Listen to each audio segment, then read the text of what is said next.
Hello. Hello Ghalib hello. भाई। हाँ आवाज जी, आ रही है हाँ जी आपको? जनाब। हाँ, क्या हाल है, कैसे हैं आप? बढ़िया, आप बताएं दोनों कैसे हैं? बिल्कुल बस ठीक ठीक जनाब। ठाक। आज देखें मैं आज बिग गन लेके आया हूँ, हारिस सुल्तान। और क्या, आज तो मैं बोल ही रहा था रोनाल्डो और मेसी एक साथ आ गए।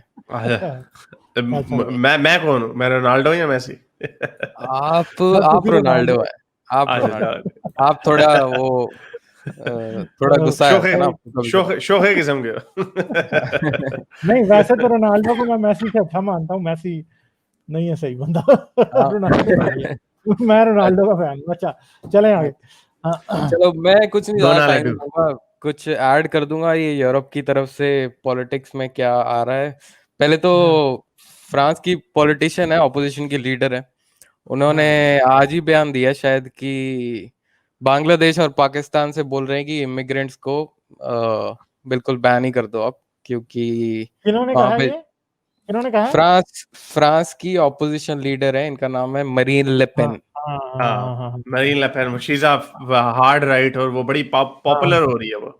हाँ हाँ, तो यही अच्छी तो हमने बात कहा यह है कि कि ये लोग समझते हैं मैक्रोन मैक्रोन तो बेचारा सेंट्रल लेफ्टिस्ट किस्म का आदमी हाँ था। हाँ हाँ हाँ हाँ हाँ ये हाँ। समझते हो इनको छितर, ये मुझे नो आई बचपन द से करते पोटैटो। थे। ये हमेशा से ये करते होते थे कि बुश जाएगा तो वो दूसरा आ जाएगा तो ज्यादा बेहतर होगा, वो आता था वो ज्यादा छितर मारता था हाँ इनको। मैं हमेशा से ये देखता आया हूँ। और उसी तरह ये अभी वो मैक्रोन बड़ा, वो भाई ये तो लेफ्टिस्ट लिबरल किस्म का आदमी है। अगला हाँ जो आएगा वो तो तुम लोगों को पता ही नहीं है। जर्मनी में मैं आपको बता रहा था, मुझे उस कंपनी उनकी पार्टी का नाम भूल जाता है, वो है अल्टरनेटिव फॉर डॉचलैंड और समथिंग। फिर नाम मुझे हाँ भूल गया, मैंने देखा था फिर मैंने कहा था गालिब को बताऊंगा। अच्छा, तो वो भी फार राइट की है, जो एक मेजर पार्टी बन गई है, सेकंड बिगेस्ट ऑपोजिशन पार्टी बन गई है। वो इतनी फार राइट की है, मैंने आपको बताया था कि वो जो ऑपरेशन वैल्करी में, वो क्या था यार उस बंदे का नाम, जिस पर टॉम क्रूज की मूवी भी थी, जिसने हिटलर को असैसिनेट करने की कोशिश की थी। हाँ हाँ अ, हाँ। उसकी वो भी उसको देखिए। जब जिस दिन को टांगा गया था ना, उसको उस हिटलर ने मारा था, सजा एक्सिक्यूट किया था, वो दिन की अभी पिछले कुछ 1-2-3 महीने पहले वो जर्मनी में वो उनका नेशनल हॉलिडे माना जाता है कि देखो एक बंदे ने हिटलर के खिलाफ आवाज उठाई, अपनी हाँ जान पर। तो ये जो ऑल्टरनेट फॉर जर्मनी है, जो फार राइट की पार्टी है, वो कहती है कि हमने इसको खत्म कर देना है, ये गद्दार था, यानी एक हीरो हिटलर के खिलाफ। तो यहां से हमें पता चलता है कि वो किस किस्म के माइंडसेट को फॉलो करते हैं। नाटसी उनका नाम नहीं है, लेकिन वो उनके सिंपथाइजर हैं। तो वो हाँ जर्मनी की दूसरी सबसे बड़ी पावर बन गई है। वजह उसकी क्या है? मोमिन।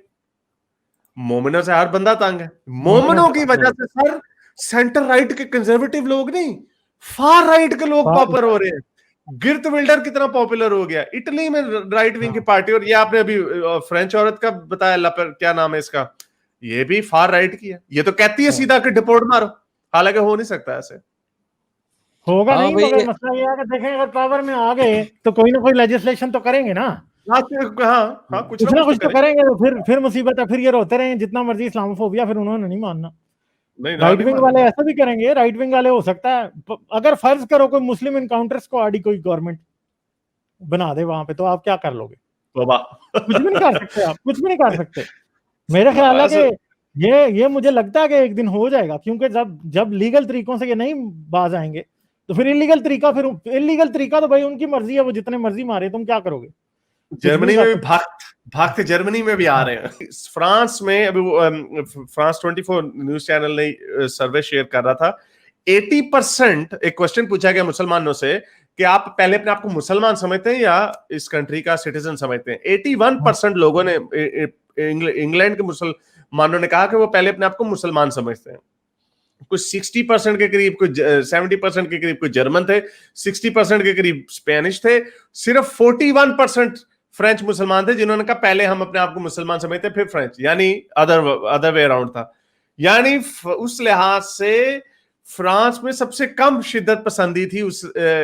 कोई ना कोई वेरिएबल्स होंगे डिफरेंट, मुझे नहीं पता। उनके लोग भी अल्जीरिया वगैरह से हैं, इंग्लैंड में लोग मुरीद के तो उठ के गए तो वहां पे इसमें हैं भी। सर, वहां पे इमिग्रेंट्स हैं मुस्लिम, लेकिन ये मैंने भी एक पोल देखा था।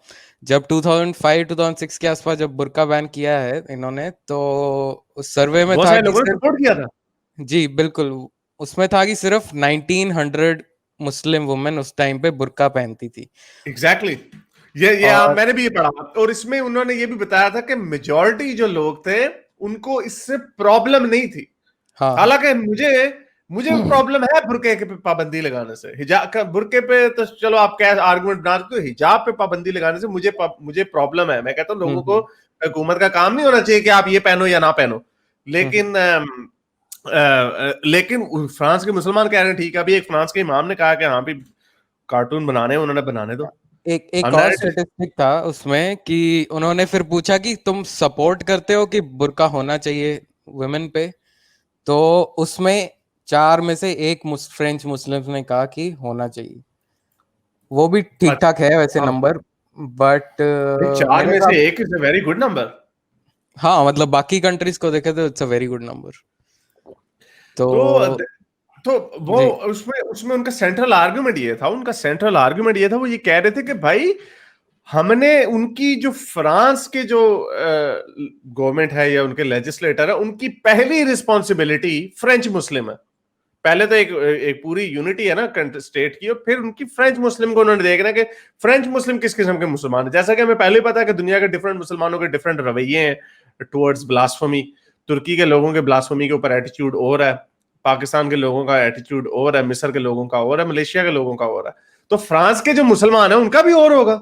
ठीक है, वो हैविली इन्फ्लुएंस्ड होगा अल्जीरिया से या अफ्रीकन इस्लाम से ज्यादा इन्फ्लुएंस्ड होगा, लेकिन जो सेकंड जनरेशन थर्ड जनरेशन लोग हैं वहां पे, दे विल बी मोर, उनमें भी थोड़ा बहुत जो फ्रेंच इन्फ्लुएंस होगा वो आ चुका होगा।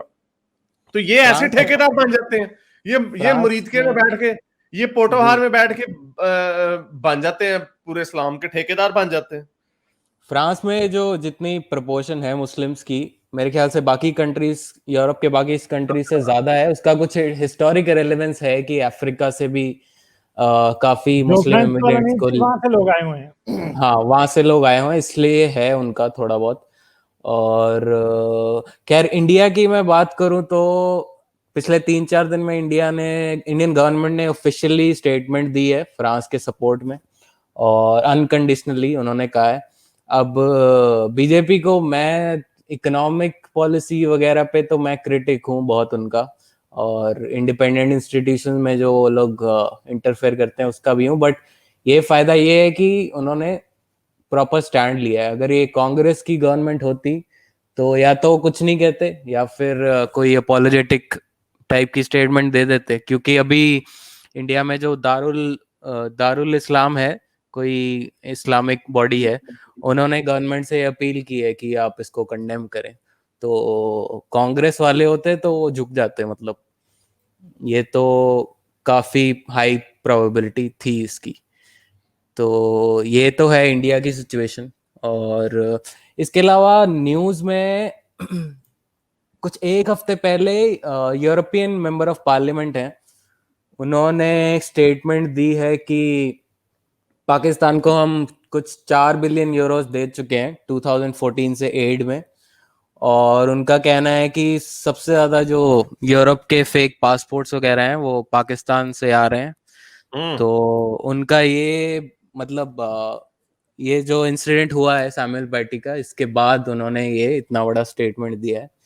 और उनका मतलब पॉइंट यही था कि ये या तो हमें इनकी एड जो है वो रीवैल्यूएट करनी चाहिए, क्योंकि ये मनी लॉन्ड्रिंग करते हैं। और तो यूरोप मेरे ख्याल से अभी ब्रिटेन को छोड़ दें तो यूरोप फ्रांस के साथ ही है मेरे हिसाब से। तो जर्मनी थोड़ा मम है इस पे, सारे इमाम है, मोस्टली सारे इमाम है, लेकिन अंदर से सबको पता है कि एक वेव आ रही है। जैसे मैंने आपको बताया, एंगला मर्कल, यूरोप का सबसे पावरफुल कंट्री जो है वो जर्मनी है जी। जर्मनी की एक सबसे बहुत पावरफुल औरत है एंगला मर्कल, जो 2005 से कंटिन्यूअसली जीतती चली आ रही है। 15 साल डेमोक्रेसी में सरवाइव करना सर बड़ा मुश्किल काम है, बहुत ही बड़ी बात हमने हमारे यहाँ पे जॉन हावर्ड को 12 साल है, ऑस्ट्रेलिया का longest serving, one of the longest serving prime minister, उसके बाद लोगों ने 4 साल पूरे नहीं किए लेकिन इन मुल्कों में 15 साल बहुत, यानी twice the length of American presidency, यानी 4 टर्म्स ऑलमोस्ट। उसकी पॉपुलैरिटी अब कम इसीलिए हो रही है आफ्टर, उसकी कम तब होना शुरू हुई जब ये माइग्रेंट क्राइसिस आया। और मैंने आपको बताया जो अल्टरनेट फॉर जर्मनी, जो उनकी फार राइट विंग नहीं, फार राइट की जो पॉलिटिकल पार्टी है वो पावर में अब आ रही है। तो उनको पता चल रहा है, हम जैसे बेवकूफ लोग बाहर से बैठ के हमें अंदाजा हो रहा है कि अच्छा ये हो रहा है, तो उनको तो पता होगा कि क्या वजह है कि लोग क्यों इनसे दूर होते जा रहे हैं। ये बात क्यों राइट विंग में जा रहे हैं, सिंपल सी बात है। उनको पता है कि राइट विंग सच नहीं बोल, लेफ्ट विंग सच नहीं बोलता मुसलमानों के मामले में। सिर्फ सिंपल सी ये बात है। और इन मुल्कों के लोगों को झूठ ना पसंद है। पाकिस्तान में लोग झूठ को जरूरत समझते हैं, दुनिया में लोग झूठ को जरूरत नहीं समझते। ये है जी सर, ये बंदा था, इसने गाड़ी जाम मारी है उधर मस्जिद हराम में, तो ये पकड़ा गया है, ठीक है। वैसे तो हबशी लग रहा है कोई, हाँ सयाफाम लग रहा है मुझे। हाँ, ये अरब ही लग रहा है मुझे, अरब भी तो सही ठीक ठाक होते हैं। तो सयाफाम उधर भी होते हैं। यस। हाँ, तो ड्राइवर सऊदी शहरी है जो वाकये के दौरान गैर मामूली हालत में था, यानी नंगा था। ये मुलजिम को पब्लिक प्रोसिक्यूशन, अभी ये अंडरवेयर में बैठा हुआ था गाड़ी के अंदर, ये हवाले कर दिया गया। ठीक है, तो मुझे लगता है कि पता नहीं वो कहीं कह रहा होगा एक्स मुस्लिम ना हो। हाँ नहीं सर, मुझे नहीं लगता एक्स मुस्लिम इतने पागल नहीं होते, इनके हाथ नहीं चढ़ता। मुझे लगता है कोई कहीं अंदर से शिया ही ना कन्वर्ट हो गया हो कोई पता नहीं। अच्छा ये डॉक्टर आपसे हम लेते हैं इजाजत। जी मैं गालिब भाई 1 मिनट में जरा भगत सिंह का एक कोट मैं पढ़ना चाहता हूँ। मतलब वो पढ़ दे।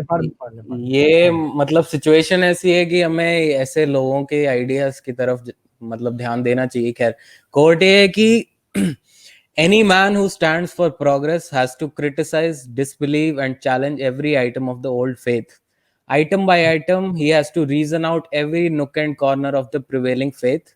If, after considerable reasoning, one is led to believe in any theory or philosophy, his faith is welcomed. His reasoning can be mistaken, wrong, misled, and sometimes fallacious, but he is liable to correction because reason is the guiding star of his life. But mere faith and blind faith is dangerous. It dulls the brain and makes a man reactionary. तो agree ठीक है sir, मैं इजाजत लेता हूँ आपसे। Okay, thank you, take care sir.